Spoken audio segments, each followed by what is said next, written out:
Hello दोस्त, स्वागत है आप लोगों का आपके अपने और हमारे YouTube channel new star coaching centre पर। तो चलिए फटाफट सब्सक्राइब कर दीजिए जो जो हमारे चैनल पर नए हैं, पहली बार जुड़े हैं। तो 45 से लेकर आए हैं आप लोगों के लिए क्वेश्चन। और आपको बता दें, इससे पहले जो है वह 3 वीडियो सीरीज में हो चुका है। ये क्लास 10th का हिंदी है, याद रखिएगा।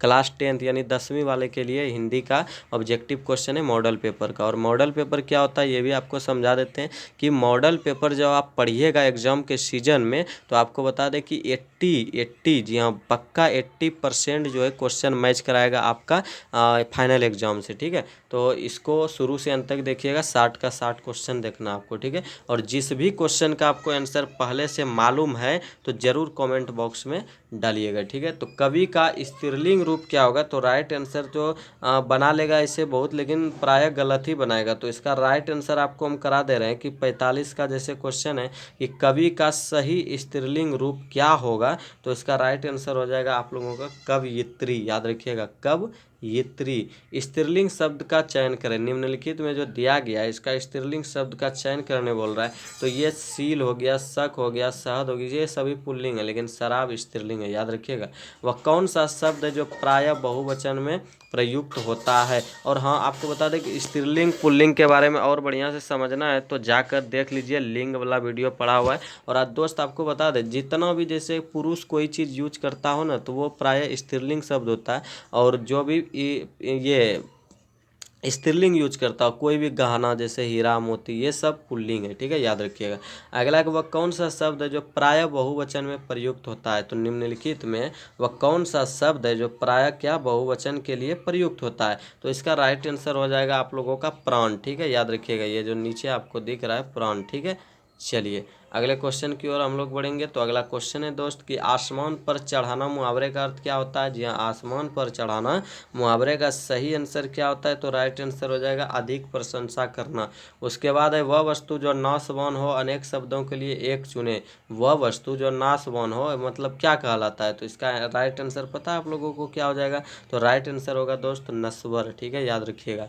तो अगला क्वेश्चन है, निम्न विकल्पों में से सकर्मक क्रिया का चयन कीजिए। यानी कि सकर्मक क्रिया कौन सा है, वही बोल रहा है चुनने। तो इसका राइट आंसर हो जाएगा पिघलना, यह एक सकर्मक क्रिया है। निम्नलिखित शब्दों में कौन सा शब्द विशेषण है, तो इसका राइट आंसर जो हो जाएगा वह हो जाएगा आप लोगों का सच्चा। यह क्या है, विशेषण है। ठीक है, याद रखिएगा।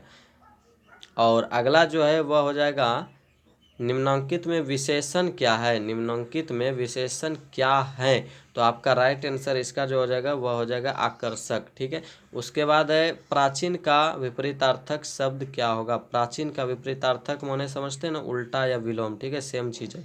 तो इसका राइट आंसर हो जाएगा आप लोगों का अर्वाचीन। ठीक है, प्राचीन का विलोम क्या होगा, अर्वाचीन।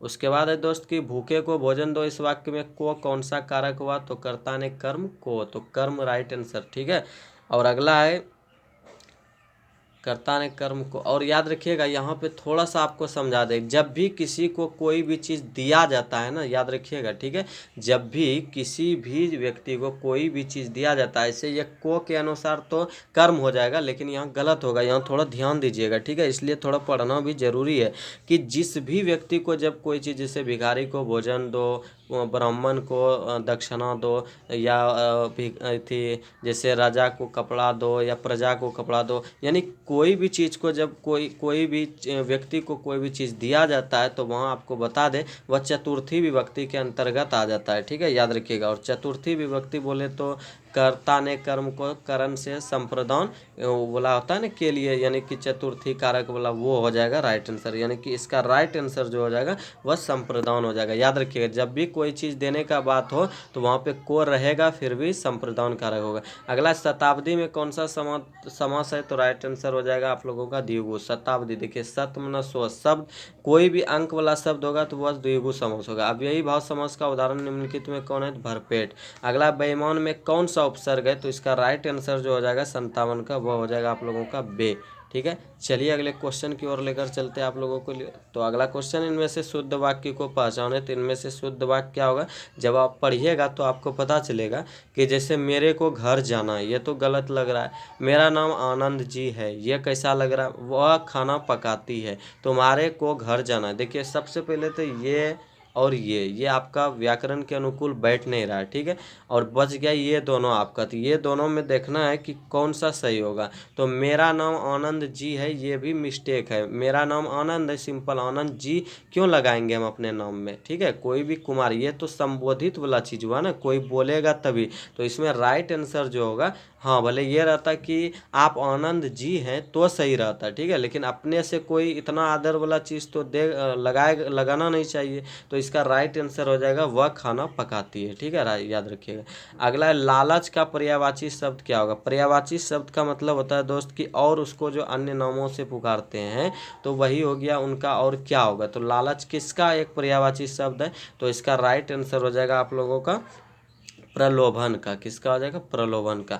माता पिता किस समास का उदाहरण है, तो माता पिता हम बताएं कि जिस भी शब्द के बीच में हाइफन हो, ये वाला हाइफन, तो याद रखिएगा वह हो जाएगा द्वंद्व संबंध। एकदम आँख कान मूंद के आप मार लीजिएगा, ठीक है। तो आपका सही जवाब मिल गया। और बता दें दोस्त कि कोई भी चीज़ का मॉडल सेट आपको इस पर मिलेगा। आपको एक कोचिंग और ट्यूशन के भांति ही इस चैनल पर पढ़ाई मिलेगा। बस अंतर यही होगा कि आपको यहाँ रुपये नहीं देना है, फ्री ऑफ कॉस्ट है, बस एक सब्सक्राइब करना है, ठीक है, ताकि हम जब भी कोई वीडियो और डालें तो आपको नोटिफिकेशन मिले और आप आगे भी लाभ उठा सकते हैं। चलिए ठीक है, गुड बाय। अगले वीडियो में फिर मिलेंगे किसी मॉडल सेट, किसी ऑब्जेक्टिव क्वेश्चन के साथ। तब तक के लिए गुड बाय।